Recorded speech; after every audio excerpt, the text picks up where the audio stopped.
এরপর আমরা আজকের মানডে নাইট রয়ের মেইন ইভেন্টে সিএম পাঙ্কের অপোনেন্ট এবং ওয়ার্ল্ড হেভিওয়েট চ্যাম্পিয়নশিপের আরো একজন অপোনেন্ট বের করার সেই ব্যাটল রয়্যাল ম্যাচ দেখতে পাই। তো প্রথমে এই ম্যাচের মধ্যে কারা কারা ছিল তাদের নাম বলি এবং কে কাকে এলিমিনেট করলো, কে এই ম্যাচটা জিতলো সে ব্যাপারে কথা বলতেছি। তো প্রথমে আমরা এই ম্যাচের মধ্যে আসতে দেখতে পাই দ্য উসোসকে।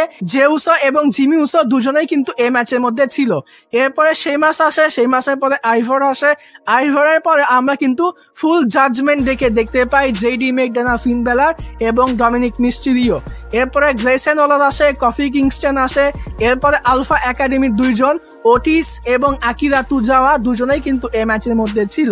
এরপরে রুসেভ আসে, ড্রাগন লি আসে, এজে স্টাইলসও কিন্তু এই ম্যাচের মধ্যে ছিল, এল গ্রান্দে আমেরিকানো এই ম্যাচের মধ্যে ছিল, শেষে পেন্টা এবং এলে নাইট। তো এই কয়জনই কিন্তু এই ম্যাচের মধ্যে ছিল।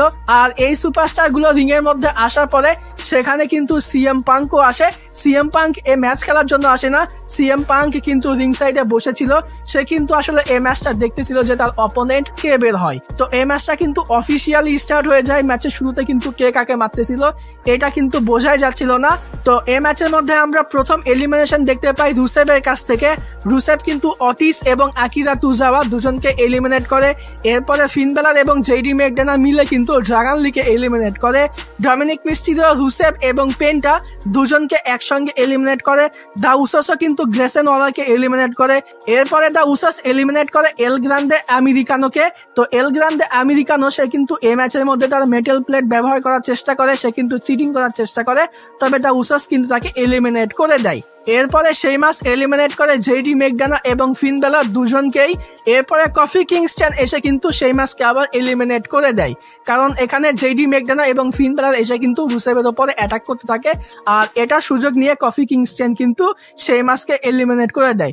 এজে স্টাইলস ডমিনিক মিস্টেরিওকে এলিমিনেট করে, তবে সেটা কিন্তু রেফারিরা কেউ দেখে না। তো ডমিনিক মিস্টেরিও কিন্তু এই ম্যাচের মধ্যে আবারও চলে আসে।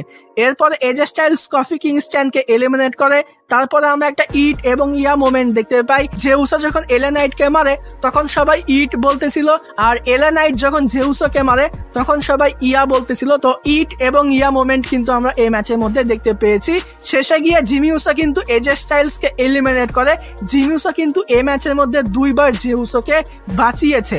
পরে জেউসো কিন্তু শেষে গিয়ে এল এ নাইট এবং জিমি উসো দুজনকে একসঙ্গে এলিমিনেট করে।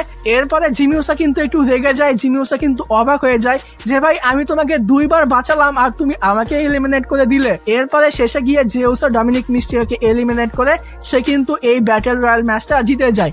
এই ম্যাচটা শেষ হয়ে যাওয়ার পরে জেউসো কিন্তু সেলিব্রেট করতেছিল। জিমি উসো বারবার কিন্তু জেউসোকে অনেক কিছু বলতেছিল, তবে জেউসো কিন্তু কোনো দিকে ধান্দাই নাই, জেউসো কিন্তু সেলিব্রেট করতেই থাকে। তো জেউসো এই ম্যাচটা জেতার পরে সেখানে কিন্তু আবার রিং এর মধ্যে সিএম পাঙ্কও চলে আসে। সিএম পাঙ্ক এবং জেউসোর মধ্যে কিন্তু আমরা একটা ফেস অফ দেখতে পাই, আর এই ফেস অফের মধ্য দিয়েই কিন্তু আজকের মানডে নাইট রয়ের শোটা শেষ হয়েছে। তো ডিয়ার অডিয়েন্স, এই ছিল আজকের মানডে নাইট রয়ের রিভিউ ভিডিও ভালো লাগলে ভিডিওতে লাইক দিবেন, চ্যানেলে নতুন হয়ে থাকলে চ্যানেলটি সাবস্ক্রাইব করে দিবেন। আজকের মতো এখানেই বিদায় নিচ্ছি। যাবার আগে একটি কথাই বলতে চাই, যদি রেসলিং ভালোবাসো তাহলে আমরা সবাই এক টিম।